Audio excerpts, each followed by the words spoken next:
దేవుని నామమునకు మహిమ కలుగును గాక. Heavenly light ministries global prayer tower ఆధ్వర్యంలో జరుగుతున్న ఉదయకాలపు స్తుతి ఆరాధన కూడికు మిమ్మల్ని అందరినీ ప్రేమపూర్వకంగా ఆహ్వానిస్తున్నాను. మొదటి యోహాను పత్రిక 2వ అధ్యాయంలో నుంచి ధ్యానిస్తున్నాము.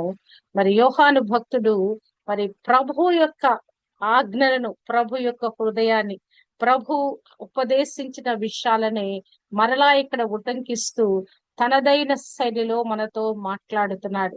మరి ఎలాగున దేవుని ప్రేమించాలి, ఎలాగున ఆయన వాక్యాన్ని గైకొనాలి, మరి ఎలాగున ఆయనలో మన పరిపూర్ణులుగా కావాలి, ఆయనలో ఎలా నిలిచి ఉండాలి మరి అని చెప్తూ ఒక ఆజ్ఞ, మరి పూర్వము నుంచి ఉన్న ఆజ్ఞ, క్రీస్తు ప్రభు చెప్పిన ఆజ్ఞ ఏంటంటే, మరి మీరు ఏమైతే మాటలు విన్నారో ఆ యొక్క ఆజ్ఞలను మీరు పాటించాలని. పూర్వపు ఆజ్ఞ ఏంటది? మీరు ఒకరినొకరు ప్రేమించుకోవాలి. మీరు ఎవరైతే నా శిష్యులు ఉన్నారో మీరు ఒకరినొకరు ప్రేమించుకోవాలని ఆ క్రొత్త ఆజ్ఞనే నేను రాస్తున్నాను. మరి ఇంకా నేను క్రొత్త విషయం ఏం చెప్పలేదని చెప్తూ ఇక్కడ ఏమంటున్నాడంటే, మరొక కొత్త ఆజ్ఞ అంటే ఆ పూర్వపు ఆజ్ఞనే ఇంకను ఎలాబరేట్ చేస్తూ, ఇంకను వివరిస్తూ ఆయన తనదైన శైలిలో మాట్లాడుతున్నాడు. మొదటి యోహాను పత్రిక 2వ అధ్యాయము 8, 9 వచనాలు. మరియు క్రొత్త ఆజ్ఞను మీకు రాయిచున్నాను, చీకటి గతించుచున్నది, సత్యమైన వెలుగు ఇప్పుడు ప్రకాశించుచున్నది గనుక అది ఆయన యందును మీ యందును సత్యమే. వెలుగులో ఉన్నానని చెప్పుకొనుచు తన సహోదరుని ద్వేషించువాడు ఇప్పటి వరకును చీకటిలోనే ఉన్నాడు. ఇక్కడ ఒక గొప్ప స్టేట్మెంట్ ఇక్కడ భక్తుడు ఇస్తున్నట్లుగా మనం చూడగలము. క్రొత్త ఆజ్ఞ రాస్తున్నాను. ఆల్రెడీ ప్రభు చెప్పిన ఆజ్ఞ, మీరు ఒకరినొకరు ప్రేమించుకోవాలి, నిన్ను వలె నీ పొరుగు అని ప్రేమించాలి అనేక ధర్మశాస్త్రాన్ని సింప్లిఫై చేసిన వాక్యముని మరి ఇక్కడ ఈయన నూతన విధానములో ఈ యొక్క మాటను ఆవిష్కరిస్తున్నట్లుగా మనము చూడగలము. క్రొత్త ఆజ్ఞను ఏంటి? ఆ క్రొత్త ఆజ్ఞ అంటే మరి సహోదరుని ప్రేమించాలి, సహోదరుని ఎట్టి పరిస్థితిలో నువ్వు ద్వేషించకూడదు. సహోదరుని ప్రేమించువాడు వెలుగులో ఉన్నవాడు, మరి అతని యందు అభ్యంతర కారణమేమీ లేదు. సహోదరుని నువ్వు ప్రేమించటం లేదు అంటేనే నీలో మరి ఆ యొక్క దేవునికి సంబంధించిన వెలుగు లేదు, దేవునికి సంబంధించిన మరి ఆ యొక్క ప్రేమ లేదు. నువ్వు ఎదుటి వారిని నువ్వు ప్రేమించకపో, కానీ ద్వేషించొద్దు. ద్వేషించావంటే అర్థం ఏంటంటే ఇక్కడ ఇంకను ఇప్పటి వరకును చీకటిలోనే ఉన్నాడు. కానీ మరి క్రీస్తు మన జీవితాల్లోకి వచ్చినాక మన జీవితాలు ఏం చేయబడినాయండి? మరి అవన్నీ కూడా వెలుగుమయమై చేయబడినాయి కదా. మన సత్యంలోకి వచ్చాం, అసత్యములో నుంచి మనం దాటించబడ్డాం. మరి ఆ యొక్క చీకటిలో నుంచి దాటించబడ్డాం, అజ్ఞానంలో నుంచి దాటించబడ్డాం కదా. ఆ దాటించబడిన స్థితిలోంచి వచ్చిన మనము ఇంకనూ కూడా మనం ఎక్కడ ఉన్నామండి? అదే ఆ పాత మరి రక్షింపబడక ముందు ఉన్నటువంటి ఆ యొక్క ఆ పాత స్వభావంలోనే మనం ఇంకను జీవిస్తున్నాము. నూతనత్వం అనేది ఇంకను మనము సంతరించుకోవటం లేదని ఇక్కడ మనకు భక్తుడు మరొకసారి హెచ్చరిక చేస్తున్నట్లుగా మనము చూడగలము. ఈ క్రొత్త ఆజ్ఞ ఏదైతే మరి శిష్యులు మీరు ఒకరినొకరు ప్రేమించుకోవాలని ప్రభు మాదిరి చూపించాడో, వారి పాదాలు సహితం కడిగి, ఇదిగో ఒకరి దగ్గర ఒకరు మీరు తగ్గించుకోండి, ఒకరికంటే ఒకరిని ఘనులుగా ఎంచండి, ఇదిగో మీరు ఒకరికొకరు లోబడి జీవించండి, ఒకరిలో ఒకరు మమేకం అవ్వండి అని చెప్పి ప్రభు చెప్పిన ఆజ్ఞను మీరు పాటించకపోయారా?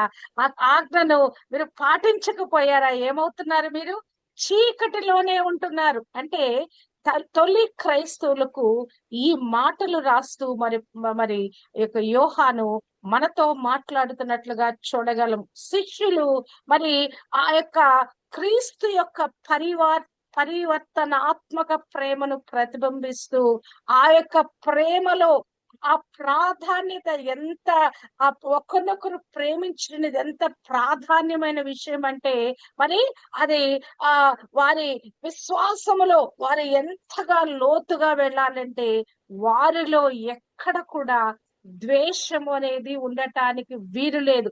ఎట్టి పరిస్థితిలో ప్రేమ చూపించాలి గాని ఆ ద్వేషం అనే భావన హృదయము లోపల నుంచి, ఆ లోతుల్లో నుంచి పెరికి వేయబడాలనేది ఇక్కడ భక్తుని యొక్క ఉద్దేశం అనేది.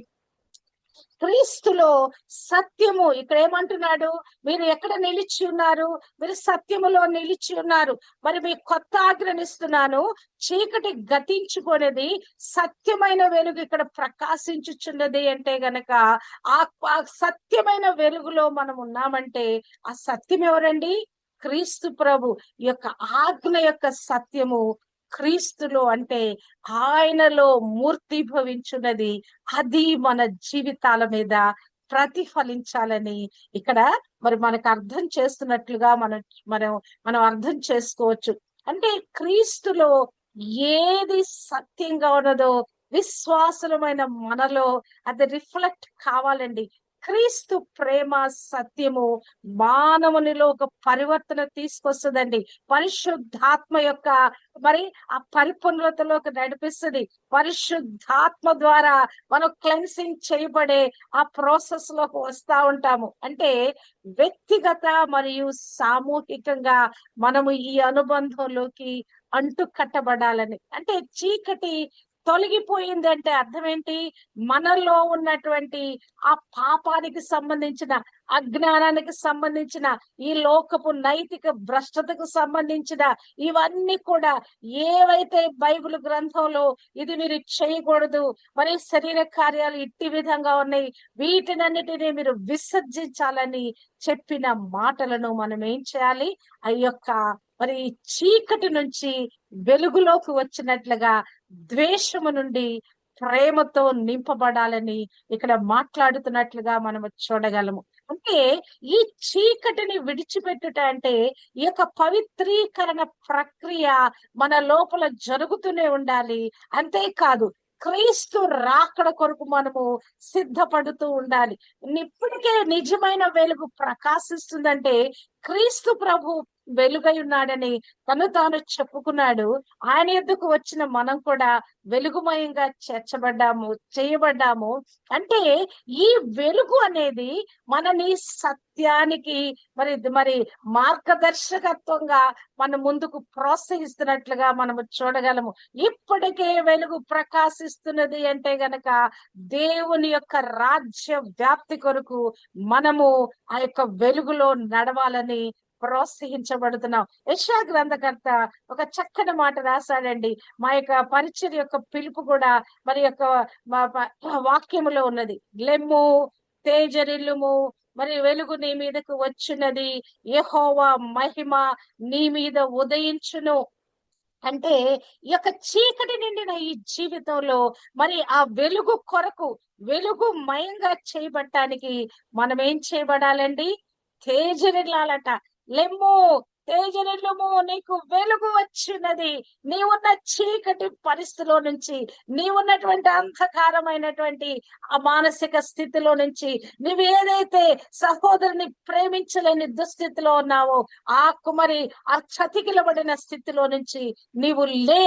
ఏదైతే క్రైస్తత్వానికి మూలాధారము ప్రేమ, సత్యం అనేటువంటి ఈ స్తంభాలుగా ఈ జీవితం, మన జీవితం పునర్నిర్మించబడాలంటే నీవు ఏం చేయాలంటే ఏదైతే పాపానికి సంబంధించిన, చీకటికి సంబంధించిన స్వభావం మనమేదో వ్యక్తిగతంగా పాపము చేస్తున్నామని కాదు, గాని ఇక్కడ ఎంత ఆత్మీయమైన లోతులోకి మన భక్తుడు తోడుకొని వెళుతున్నాడంటే సహోదరుని ద్వేషించుట అంటే నువ్వు ఇంకా చీకటిలో ఉన్నావు. అంటే ఇప్పుడు నువ్వేం చేయాలి?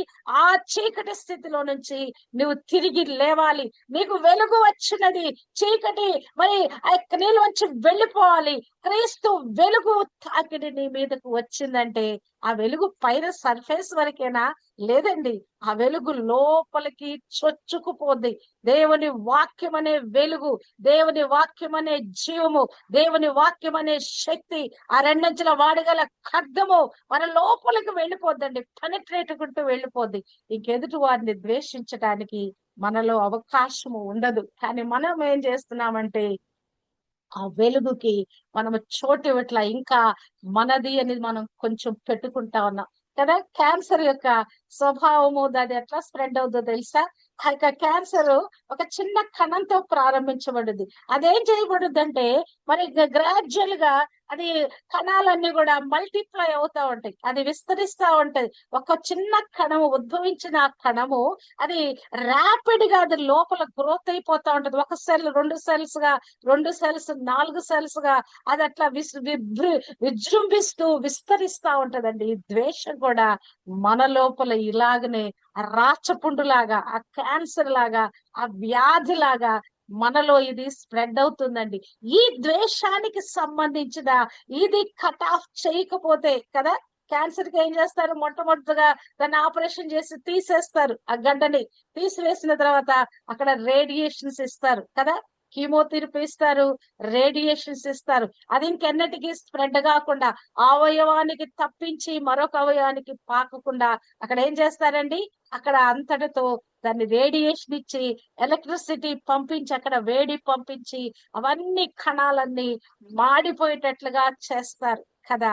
మన ఆత్మీయ జీవితంలో కూడా ఏది మనలో పొడసూపుతుందో, ఏది మనని దేవుని నుండి వెనక్కి లాగుతుందో దాని విషయంలో మనం లేవగలగాలండి. అక్కడ గుడ్డి భర్తమయ్యి చీకటిలో ఉన్నాడు కదా, కంప్లీట్ ఆ యొక్క గుడ్డితనంలో ఉన్నాడు కదా. యేసు నన్ను కరుణించు, కరుణించు, కరుణించు అని కేకలు పెడతా ఉన్నాడు. ప్రభు మరి వచ్చిన తర్వాత అక్కడ వాడు దిగ్గులు లేచి వాడు ఆ యొక్క బట్టను పడవేసి లేచాడంట. అంటే అతనున్న ఆ స్థితి, ఆ దుస్థితి, ఆ యొక్క అంధకారము, ఆ కళ్ళలో చీకటి అంధకారములో నుంచి వెలుగు వైపు అతను పరుగులెత్తుతున్నాడు. తనకున్న ఆ యొక్క ఆ గుడ్డితనాన్ని లేకుండా తనకున్న ఆ శారీరక బలహీనతను అక్కడ వదిలిపెడుతున్నాడండి కదా. మన అవయవాలన్నీ చక్కగా ఉన్నాయి, కానీ మనము ఇంకను ఆత్మీయమైన గుడ్డితనంలో ఉన్నాం. మన విశ్వాసం అనుకుంటున్నాం, మన సేవకులు అనుకుంటున్నాం, ఇంకను ప్రభులో వేరిపారిన వారు అనుకుంటున్నాం, ప్రభు కొరకే జీవిస్తున్న వారు అనుకుంటున్నాం, ప్రభుని బోధిస్తున్న వారు అనుకుంటున్నాం. కానీ క్రీస్తును పోలి నడిచే విధానములో మనము మరి వెనకబడి ఉన్నామని భక్తుడు తెలియచేస్తున్నట్లుగా మనము చూడగలము. ఎదుటి వారి ఎడల మనము ద్వేషం పెట్టుకొని, అంటే వెలుగుకి ద్వేషానికి మధ్య పొంతన లేదండి. అంటే ఆ వెలుగుమయమైన క్రీస్తు బిడ్డలము నిజంగా మనం అయి ఉంటే అందరినీ క్షమిస్తామండి. అసలు మన హృదయంలో అసలు ఎవరిని మన ద్వేషించారా, ఎవరు మన తిట్టారా, ఎవరు మన మీద కోపం చేశారా, అసలు ఇవన్నీ మరి మర్చిపోతామండి. క్రైస్తత్వంలో మరి ఆ రెండు గొప్ప కార్యాలు, ఒక క్రైస్తవుడు చేయవలసిన రెండు గొప్ప కార్యాలు ఏంటంటే ఎప్పటికప్పుడు క్షమించడం నేర్చుకోవాలి, రెండవది మర్చిపోవటం నేర్చుకోవాలి. చాలా సార్లు మనం ఏం చేస్తామంటే ఫర్గివ్ చేసాం అనుకుంటాం కానీ ఫర్గెట్ చేయమండి. ఇదే ప్రాబ్లం మానవునితో. క్రైస్తవుడైనా, విశ్వాసైనా, సేవకుడైనా, ఎంత లోతైన అనుభవంలో ఉన్నవాడైనా ఎక్కడ తప్పిపోతున్నాడంటే హి విల్ ఫర్గివ్ అనుకుంటాడు, అపో నేను క్షమించాను పో అనుకుంటాడు, గాని అతను చేసినటువంటి ఆ ద్రోహాన్ని మర్చిపోవట్లేదు. కానీ క్రీస్తు ప్రభు ఏం చేశాడు? దేవుడు ఏం చేశాడు? ఒకసారి మనం ఒప్పుకున్న పాపాన్ని ఆయన ఏం చేశాడు? వీపు వెనకేసుకున్నాడంట. ఎక్కడో అగాధంలో సముద్రంలో పడవేశాడంట. నీ అతిక్రమములను నేను ఎన్నటికీ జ్ఞాపకము చేసుకునను అంటాడు కదా. అసలు మనుషులు మనం ఎందుకు ద్వేషిస్తాం? మనకు సహజంగా ద్వేషం కలగదు. ఎదుటి వారు మన మీద ఏదైనా ఇబ్బంది చేసిన సంఘటనల తాలూకు ఆ బాధ వేదన మనం అనుభవించాం కదా, అది మనలో ద్వేషంగా పొడసూపుద్ది, అది ద్వేషంగా మనలో కూడగట్టుకుంటది, అది ద్వేషము ఎల్లప్పటికీ కొనసాగుతూ ఉంటది. కానీ ఆ ద్వేషాన్ని మనం మనసులో పెట్టుకొని దానిని జయించకపోతే మనము వెలుగులో ఉన్నామన్న దానికి ఏ మాత్రం కూడా అది వీలు కాదండి. అంటే ద్వంద్వ స్వభావంలో మనము జీవిస్తున్నాం అన్నమాట. కొంతసేపు దేవుడు, కొంతసేపు లోకం అన్నట్లుగా మనము జీవిస్తున్నామంట. అంటే తోటి విశ్వాసుల పట్ల ఆ నిజమైనటువంటి ఆ యొక్క ప్రేమ యొక్క గుణ లక్షణాన్ని, ఆ క్రైస్తవుని యొక్క ప్రాముఖ్యమైన లక్షణాన్ని, మన ఆ పరివర్తన శక్తిని మనము ప్రతిబింబించట్ల. క్రీస్తు ప్రభు కదా. అసలు ఆయనని ఎంతగా హింసించి ద్వేషించి ఆయన ఎంతగా బాధ పెడితే ఆయన సిలువలో మరి ఆయన కేక పెడుతున్నాడు తండ్రికి, తండ్రి వీరేమి చేయుచున్నారో వీరెరుగురు గనక వీరిని క్షమించుము. మరి వారి గురించి ఎవరైనా నిన్ను తిట్టిన వారి గురించి ఎప్పుడైనా ప్రార్థన చేసావా? వారి పాపాలు క్షమించు ప్రభు అని ఎప్పుడైనా అడిగావా?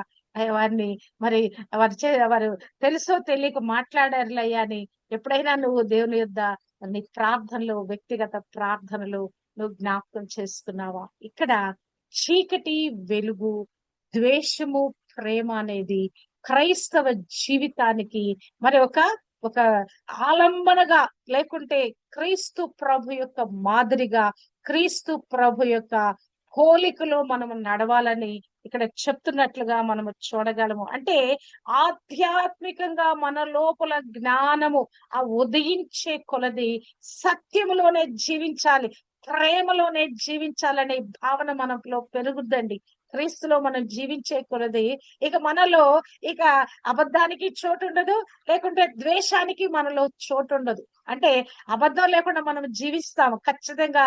మరి యథార్థంగా, సత్యంగా, నీతిగా, పరిశుద్ధంగా జీవించడానికి మనం ప్రయత్నిస్తాం. కానీ ఈ సహోదరుని ప్రేమించే విషయంలోనే మనం తప్పిపోతున్నామండి. ఇక్కడే మనము జాగ్రత్త చేసుకోవాల్సిన అవసరం ఉంది, పరిశీలన చేసుకోవాల్సిన అవసరం ఉన్నది. అంతేకాదు ఆ ద్వేషానికి కారణం ఏంటో దాన్ని రూట్ కాజ్ లో నుంచి నిర్మూలన చేయవలసిన పరిస్థితి మనలో ఉన్నట్లుగా నేను అనుకుంటున్నాను. ఎందుకంటే దాన్ని పెరికి వెళ్ళిపోతే అది ప్రాకులో అది కొరుకుడు పుండులాగా ప్రాకుతున్నట్టుది. అది మన హృదయాలని హార్డ్ చేసేస్తుంది. ద్వేషం ఏం చేస్తుంది? అందరితో అక్కడ గట్టి పడిపోద్ది కదా, ఇంకా అది కరగదు. అది అక్కడ ఒక గడ్డలాగా మరి అది స్పందన లేనటువంటి ఒక తీరుగా అయిపోద్దండి మన లోపల. ఎదుటి వారి మీద ఆ ద్వేషం కలిగినప్పుడు ఆ ప్రేమ అక్కడ స్తంభించిపోద్ది. అంటే ఏమైపోద్ది? నువ్వు అక్కడ కొంత చీకటిని నువ్వు పెట్టుకుని ఉన్నావు అన్నమాట. అంటే నీ యొక్క ఆత్మ యావత్తు వెలుగుతో ప్రజ్వలించట్లా, కొంత చీకటి మరి దానిని ఆపివేస్తున్నట్లుగా మనము చూడగలము. అవునా కదా? ఇప్పుడు మిట్ట మధ్యాహ్నం వెలుగొచ్చింది కదా, సూర్యుడు వెలిగిస్తాడు. కానీ అదేమోద్ది కొంచెం అది విశ్రమించే కొలది ఏమైపోద్ది? అది నీడ పడుతా ఉంటది. అవునా కదా? కంప్లీట్ గా మరి ఎండవేయడమనే అది కొంచెంసేపు ఒకటికి ఏమవుతుంది? నీడ పడుతా ఉంటది. అంటే ఆ నీడ అనే ఛాయ మనలో ఉండకూడదండి, కంప్లీట్నెస్ లోకి. అందుకే మీరు దేవుని ప్రేమలో పరిపూర్ణము చేయవలను. ఎలాగున మనం పరిపూర్ణులుగా మార్చబడగలమంటే ఈ ప్రేమ, ఇదిగో క్రొత్త ఆజ్ఞనిస్తున్నాను. ఏంటి ఆ క్రొత్త ఆజ్ఞనంటే, మీరు యొక్క పాపము, చీకటి, అజ్ఞానము మీరు క్షీణించిపోయే స్థితి ఆయన క్రీస్తులో ప్రజ్వలించే స్థితిలోకి మీరు రావాలి. ఏమో తేజరిల్లుమో, నీ మీదకి వెలుగు వచ్చినది. వెలుగుతో అక్కడ ఆగిపోలేదండి ఆ వాక్యము. యెహోవా మహిమ నీ మీద ఉదయించును. హల్లెలూయా, హల్లెలూయా. ఎందుకు తెలుసా? ఈ మహిమతో మనం నింపబడే కొలది అక్కడ జరిగే కార్యం ఏంటంటే, యెహోవా నీ మీద ఉదయించుచున్నాడు, ఆయన మహిమ నీ మీద కనపడుచున్నది. జనములు నీ వెలుగునకు వచ్చెదరు. హల్లెలూయా. మనలో ఉన్న క్రీస్తు యొక్క కాంతి రిఫ్లెక్షన్ కి ఎదుటి వాళ్ళు ఆకర్షింపబడతారండి. మనలో ఉన్న ఈ చీకటి, ఈ ద్వేషము ఎప్పుడైతే మనలో తొలగిపోద్దో, ఎప్పుడైతే ఆ ప్రేమలో మనము వెళ్ళుంటామో, ఎప్పుడైతే ఆ క్షమా హృదయం మనం కలిగి ఉంటామో, ఎప్పుడైతే మనము ఆ పరివర్తనతో మనం నింపబడతామో. ఎందుకంటే మనకు తెలియని విషయాల, మనం బోధించుకునే విషయాలంటే తెలిసిన విషయాలే. ఎందుకు భక్తుడు పదే పదే ఈ మాటలు రాస్తున్నాడు? ఇక్కడ చూస్తే ప్రభు లోక పాపములకు శాంతికరమని రాయబడింది. ఆయనకై ఆయన శాంతికరమైనాడు. మన పాపాలన్నీ, ప్రపంచ పాపాలన్నిటికీ ఆయన శాంతికరమై ఉన్నాడు. ఒకసారి పాప క్షమాపణ మనకు అనుగ్రహింప చేసింది. కానీ దాన్ని తీసుకొని అది కంప్లీట్ గా ఫర్గివ్నెస్ ను మనం పొందుకున్నామా కదా? మనకు కండిషన్ ఇచ్చాడు దేవుడు. ఏమని?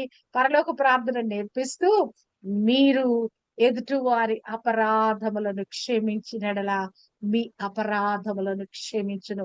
అంటే ఎదుటి వారిని కంప్లీట్ గా మనం క్షమించకుండా మరి కొంచెం వారిని మనం ద్వేషిస్తా ఉన్నాం అనుకోండి, అప్పుడు మన పాపాలు కంప్లీట్ గా క్షమించబడతాయా? ఇప్పుడు ఒక ప్రశ్న మనము వేసుకోవాలి, సద్విమర్శ చేసుకోవాలి, మనను మనం స్వపరిష్క చేసుకోవాలి. నా పాపాలన్నీ కంప్లీట్ గా క్షమించబడినయా? అంటే నువ్వేమనుకుంటున్నావు, నేను పరిశుద్ధురాలని లేకుంటే నేను నీతిమంతురాలని, నాలో పాపం అనుకుంటున్నావా? పాపం లేదని చెప్పుకుంటే దేవుని అబద్ధికుడిగా చేసినట్టని మరి ఆల్రెడీ మనం ధ్యానించి ఉన్నాం ఈ పత్రికల ద్వారానే. అవునా కాదా? ఒకవేళ నేను దేవుని నేను చాలా పరిశుద్ధురాలను, నీతిమంతురాలు, అసలు నాలో పాపమే లేదని నువ్వు బోస్ట్ చేసుకున్నావా? అసలు నువ్వు దేవుణ్ణి ఎరగని వాడవు, దేవుడే నీలో లేడని చెప్పి కూడా అక్కడ దేవుని వాక్యము సెలవిచ్చింది. మరి ఇక్కడ ఈ లోపల నీ లోపల ఏంటి ప్రభు యొక్క ఉద్దేశం ఏంటి? ఈ యొక్క యోహాను పత్రికల్లో రాయబడిన ఉద్దేశం ఏంటంటే మనం కంప్లీట్నెస్ లోకి రావాలండి.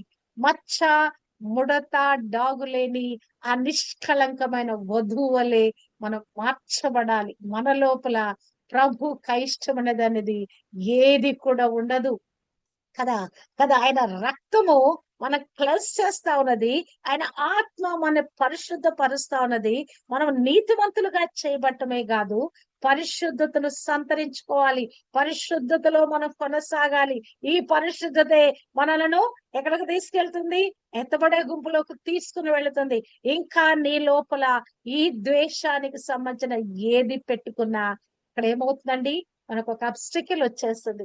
మనకు మనమే ఏమైపోతున్నాం, ఆ యొక్క దానికి సంబంధించిన ఆశీర్వాదాన్ని మనం కోల్పోతున్నాం. ఆ కంప్లీట్నెస్ లోకి, ఆ హోల్నెస్ లోకి కదా, ప్రభు చెప్పినటువంటి ఆ పరిపూర్ణతలోకి, ఆ పర్ఫెక్ట్నెస్ లోకి మనము రాలేకపోతున్నాం. ఇక్కడ అదే చెప్తున్నాడు. ఇక్కడ భక్తులు ఏమంటున్నాడు, నీవు ఒకవేళ గనక ఆ సత్యములో లేకుంటే ఆ యొక్క మరి నీ సహోదరుని నువ్వు ప్రేమించకుండా, నువ్వు ప్రేమించావో లేదో గాని ద్వేషించకుండా ఉండాలని ఇక్కడ వాక్యము సెలవిస్తున్నట్లుగా చూడగలము కదా. ఆ ద్వేషం మనలో ఏం చేస్తుందంటే ఎదుటి వారితో సహవాసం చేయకుండా చేస్తుంది, వారితో కలిసిపోకుండా చేస్తా ఉన్నది. ఈ ద్వేషాన్ని మనము పెరికి వేయగలగాలండి, కట్ ఆఫ్ చేయగలగాలండి. నిజంగా క్రీస్తులో మనము వర్ధిల్లుతున్నాము అంటే గనక తప్పనిసరిగా మన యొక్క ఆత్మీయ జీవితాలను మనము భద్రం చేసుకోవాల్సిన అవసరం ఉంది. భక్తిగా జీవిస్తామండి, ప్రతిదినం వాక్యం చదువుతాం, ప్రతిదినం ప్రార్థన చేస్తాం, ప్రతిదినము విశ్వాస యాత్రలో నడుస్తాము. కానీ ఈ ఆత్మీయ లోతులోకి వెళ్ళినప్పుడు పిన్ పాయింట్ లోంచి దేవుడు మనతో మాట్లాడుతాడండి. ఖచ్చితంగా పరిశుద్ధాత్మ దేవుడు మనం తప్పిపోతా ఉంటే చూస్తూ ఊరుకోడు ఆయన. పిల్లల ప్రవర్తనలో మనం తప్పిపోతా ఉంటే మనం ఊరుకోము. వాడిని ఒక దెబ్బ వేసి వాడు ఏడ్చినా కూడా ఒక దెబ్బ కొట్టి వాడికి అర్థమయ్యేటట్లుగా మనం చెప్తాము. దేవుడు కూడా పదే పదే మనతో మాట్లాడుతున్నాడంటే అర్థం ఏంటంటే అది ఎక్కడో మనలో ఏదో ఉన్నది, ఇంకా సరి చేసుకోవాల్సింది, ఇంకా ఎక్కడో ద్వేషించేటువంటి అది మనము మరి పరిశీలన చేసుకోవాలని మరి ఇక్కడ ఉదయ కాలము దేవుడు మనతో మాట్లాడుతున్నాడు. ఒకసారి మనం పరిశీలించుకుందాం. ఎక్కడైనా నేను ఇంకా ఎవరి మీద ద్వేషం కలిగి ఉన్నానా? ఎవరి మీదనైనా ఇంకా నేను ఇక మరీ కోపం కలిగి ఉన్నానా? ఆ కోపం నాలో కరుడు గట్టిపోయిందా? ఇంకా అది స్పందించకుండా ఉందా? అది ఇంకా గడ్డలానే ఉందా? అది అక్కడ కదలలేని స్థితిలో ఉందా అనేది ఒక్కసారి మనము పరీక్షించుకుందాం. నిజంగానే ఈ ఎదుటి వారి పాపములు మీరు క్షమించిన ఎడల మీ పాపములు నేను క్షమిస్తాను. అంతేకాదు, మరి మార్కు సువార్తలో ఒక అద్భుతమైన మాట ఉంటదండి. మార్కు సువార్తికుడు అసలు ఈ ద్వేషము గురించిన మాటను తన యొక్క మాటల్లో ఎంత చక్కగా పొందుపరిచాడంటే, అది అంటే ఈ ద్వేషించే వారి యొక్క స్థితి, ఎదుటి వారిని క్షమించలేని వారి స్థితి ఎలాగుంటది, దేవుని సన్నిధికి వెళ్ళినప్పుడు వారి మానసిక స్థితి ఎలా ఉంటది, వారు ఎలాగున ప్రార్థనలో ప్రభుని అప్రోచ్ కావాలో ఇక్కడ చెప్తున్నట్లుగా మనము చూడగలము. మార్కు సువార్త 11వ అధ్యాయంలో మనము చూసినట్లయితే గనక మీరు ప్రార్థించినప్పుడు, మీరు ప్రార్థిస్తున్నారు, మీరు ప్రార్థించినప్పుడు అవన్నీ కూడా పొందుకున్నామని మీరు నమ్మండి, ఒక మాట. మరి తర్వాత ఏం చేయాలి? మరి 11వ అధ్యాయము 25వ వచనము, మీకు ఒకని మీద విరోధం ఏమైనాను కలిగి ఉన్నడలా మీరు నిలవబడి ప్రార్థన చేయునప్పుడెల్లను వానిని క్షమించుడి. అబ్బా, ఇది ప్రాముఖ్యమైనదండి. ఎవరి మీద మనకు ద్వేషం ఉందా, వాళ్ళ పేరు పెట్టి వారి పక్షాన మన దేశం తొలగిపోయిందాక మనం ప్రార్థన చేయాలి. వారిని చూడగానే మనకు దుఃఖం, వారిని చూడగానే మనకు బాధ కలుగుద్ది, వారిని చూడగానే ద్వేషం పెరుగుతా ఉంటది, వారిని చూడగానే మన లోపల కోపం పెరుగుతా ఉంటది. అది ఈ దీనిని మనము సాధించగలగాలండి. దీనిని మనము సాధన చేయగలగాలి. తిమోతికి మరి పౌలు రాస్తాడు కదా, నీ భక్తి జీవితమును నీకు నీవే సాధకము చేసుకొనుము. ఈ యొక్క ఎక్స్పీరియన్స్ లేకుంటే ఈ సాధన ఎవరు చేయాలి? ఎవరికి వారే చేయాలి. ఎవరిలో ఉన్న ద్వేషాన్ని ఎవరికి వారే పెరికి వేసుకోవాలి. ఆ పెరికి వేయడానికి సాధనం ఏంటి? దేవుని దగ్గర పాప క్షమాపణ ప్రార్థన. మన పాపములు క్షమించు ప్రభు అని మనం ప్రార్థన చేయటమే కాదు గాని, ఎవరి ఎడల మనకు ద్వేషం ఉందో, కోపం ఉందో, తీవ్రమైన ఆగ్రహం ఉందో ఆ పేరు పెట్టి ప్రభు వీరిని క్షమిస్తున్నానయ్యా, వీరిని క్షమిస్తున్నానయ్యా, వీరిని క్షమిస్తున్నానయ్యా, వీరిని క్షమిస్తున్నానని మనము ఆ డీప్నెస్ లోకి వెళ్ళి ప్రభు దగ్గర మనం ప్రార్థించబద్దులమైన. మరి ఎవరి మీద విరోధం ఉందను కదా, నాకు ఆయాసకరమైన పరిస్థితి అనుకో, మన కళ్ళు మూసుకోగానే మనకేం కనిపిస్తుందండి? ప్రార్థన చేద్దాం అంటే ఆ సంఘటనే మన కళ్ళ ముద్దు మెదులుద్ది. ఆ సంఘటనే మన మనసులో మెదులుతా ఉంటది. ఏ వ్యక్తి అయితే మనం ఇబ్బంది పెడుతున్నారో ఆ వ్యక్తులు కనపడతారు. ఏ సమస్య గుండా వెళుతున్నామో అది మన కళ్ళ ఎదుట కనపడుద్ది. కనుక మొట్టమొదటిగా అందుకే ఇక్కడ భక్తుడు అంటున్నాడు, మీకు ఒకరి మీద ఏమన్నా విరోధం ఉందంటే గనక మీరు ప్రార్థన చేయటం మొదలు పెట్టినప్పుడు అతనిని క్షమించుడి. ప్రభువా, నా పాపాలు క్షమించని చేసుకునే వ్యక్తిగత ప్రార్థన కంటే ముందు ఎదుటివారి పాపములు అపరాధములు మీరు క్షమించినడలా మీ అపరాధములు క్షమించబడును. అంటే గనక అతన్ని క్షమించే కొలది నీ లోపల అతని మీద ఉన్న ఆ యొక్క ద్వేష భావం వెళ్ళిపోయే కొలది, ఆ యొక్క అతని మీద ఉన్నటువంటి ఆ కోపము, దాని తాలూకు బాధ వెళ్ళిపోయే కొలది ఏమవుద్దండి? నీ పాపాలు క్షమించబడి నీ హృదయము సంతోషంగా ఆనందభరితంగా చేయబడింది. రక్షణ ఆనందం పొందుకోవటం అంటే ఇవన్నీ మనం విడిచిపెట్టగలగాలండి. ఇవన్నీ లీస్ట్ గా చేసుకోవాలి. ఎదుటి వాళ్ళు మన మీద ఎన్ని అపనిందలు వేశారా కదా, మనుషులు మిమ్మల్ని నిందించి హింసించి మీ మీద అబద్ధముగా చెడ్డ మాటలల్లా పలికినప్పుడు మీరు ధన్యులు. అంటే క్రీస్తు కొరకు కాదు, అనుదిన జీవిత యాత్రలో ఎవరెవరు మన పాయింట్అవుట్ చేస్తారు? కుటుంబ సంబంధ బాంధవ్యాల్లో కూడా అత్తగారు కుమారి కోడల్ని రకరకాలుగా హింసలు పెట్టవచ్చు, ఆడపడుచులు రకరకాల మాటలతో వేధించవచ్చు. ఇంకా ఏ విధంగా ఎట్టి విధంగా ఏ ఏ పరిస్థితుల్లో నువ్వు అవమానపరచబడి, నిందించబడి, వేలెత్తి చూపించబడి, నీకు కోపం వచ్చి వారి ఆ కోపాన్ని మరి అది బాధగా మారి అది కరుడు గట్టి నీ హృదయంలో ద్వేషంగా మారిపోయిన అది ఇప్పుడు ఏం చేయబడాలండి? అది కంప్లీట్ గా రిమూవ్ చేయబడాలి. క్షమిస్తూనే ఉండాలి, క్షమిస్తూనే ఉండాలి, క్షమాపణ పొందుతూనే ఉండాలి. నువ్వు చీకటిలో ఉన్నావు, ఇంకా నేను క్రొత్త ఆజ్ఞని ఇచ్చాను నీకు. ఏం క్రొత్త ఆజ్ఞ ఇచ్చాను? ఇదిగో నువ్వు ప్రేమలో మునిగి తేలాలనే క్రొత్త ఆజ్ఞ. ఆ సత్యమైన వెలుగులో నువ్వు ప్రతిష్ఠించబడాలని, ఆ వెలుగు నీ మీద ప్రకాశిస్తానున్నది. అదే సత్యమైన వాక్కు. ఆ సత్యము నీలో పెనట్రేట్ అవుతాను ఉన్నది. ఆ సత్యానికి నువ్వు ఎందుకు బద్దులు కాలేకపోతున్నావు? ఆ సత్యములో ఎందుకు ప్రతిష్ఠించబడలేకపోతున్నావు? మిమ్మల్ని సత్యమందు ప్రతిష్ఠిస్తున్నాను అంటే గనక, ప్రతిష్ఠత డెడికేట్ చేయటం అంటే దాని ఆ పదం ఏమనుకున్నావంటే క్లెన్సింగ్. మరి మిమ్మల్ని నేను ప్రతిష్ఠిస్తున్నానంటే మిమ్మల్ని నేను శాంక్టిఫై చేస్తున్నానని అది ఇంగ్లీష్ లోకి తర్జుమా చేయబడింది. శాంక్టిఫికేషన్ మన లోపల ఆ యొక్క పరిశుద్ధత కొరకైన ఆ ప్రాసెస్ జరుగుద్దండి. హల్లెలూయా. క్రొత్త ఆజ్ఞ ఏంటంటే చీకటి గతించిపోయింది, మన మీద చీకటి లేదండి. మనం ఇప్పుడు వెలుగుమయంగా ఉన్నాం కదా. మీరు లోకమునకు వెలుగై ఉన్నారు. ప్రభు ఒక్కడే వెలుగు కాదు, ప్రభు యొక్క రిఫ్లెక్షన్ మన మీద పడుతుంటనగా ఇప్పుడు మనమేమైనా మన లోపల నుంచి ఆ వెలుగు బయటికి రావాలంటే మనం ఏం చేయాలి? మన లోపల మరి దానిని వెలుగుమయంగా చేసుకున్నప్పుడే ఈ వెలుగును మళ్ళా మనము ప్రతిబింబించగలం. మరి సూర్యుడు ఉన్నాడు, సూర్యుడు అద్దం మీద పడతా ఉన్నాడు, అద్దం లోపల ఉన్న ఆ యొక్క వెలుగు మళ్ళా రిఫ్లెక్ట్ అవుతా ఉన్నది. అలాగనే క్రీస్తు ప్రభు యొక్క వెలుగు మన మీద పడతా ఉంది, మన లోపలికి పెనెట్రేట్ అవుతా ఉంది. మనలో ఉన్న చీకటి, అంధకారము, ద్వేషము అంతటిని పటాపంచలు చేస్తుంది. అది ఎలా జరుగుద్ది?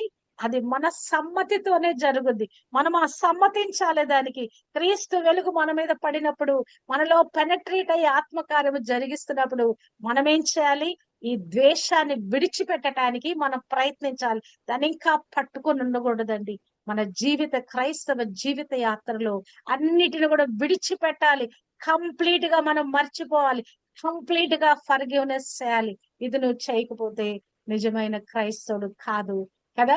వాక్యము ఆజ్ఞను పాటించకపోతే దానికి సంబంధించిన ప్రతిఫలాన్ని కూడా మనం అనుభవించలేము. మనం ఎంత డీప్నెస్ అయిన భక్తిలోనే ఉండు, ఇటువంటి మరి ఆ చెప్పబడిన మాటలు మనం పరిశీలన చేసుకొని దానిని మన జీవితంలో అనుసరించకపోతే దేవుడు అదే అడుగుతాడు. ఎన్నిసార్లు ఈ వాక్యం నీతో మాట్లాడానమ్మా, ద్వేషం మానివేయి, కోపం మానివేయి, క్షమించే. నేను నీకు క్షమించాలంటే, నేను కంప్లీట్ గా నాలో నేను మరి పరిపూర్ణురాలుగా చేయాలంటే నీలో నాకు కొంచెం లోపం ఎందుకు పెట్టుకుంటావు? కడవడు పాలల్లో ఒక చుక్క విషయం వేసినట్లుగా ఎందుకు నీ జీవితంలో ఇది ఎందుకు నువ్వు పెట్టుకుంటున్నావని దేవుడు మనతో మాట్లాడతాడు. యాకోబు అంటాడు, మీరు అన్ని ఆజ్ఞల్లో పాటించి ఒక ఆజ్ఞను తప్పిపోయారా? అన్ని ఆజ్ఞల్లో మీరు తప్పిపోయినట్టే అంటాడు. అంటే మనం ఎంత మరి క్రీస్తు కొరకు జీవించిన మరి ఇది మనని ఆ ద్వేషం అనేది క్రీస్తులో మరి కంప్లీట్నెస్ లోకి రాకుండా చేస్తుందంటే గనక మనం ఏం చేయాలి? అజ్ఞానాన్ని, అంధకారాన్ని కదా, దాన్ని మనం విడిచిపెట్టాలండి.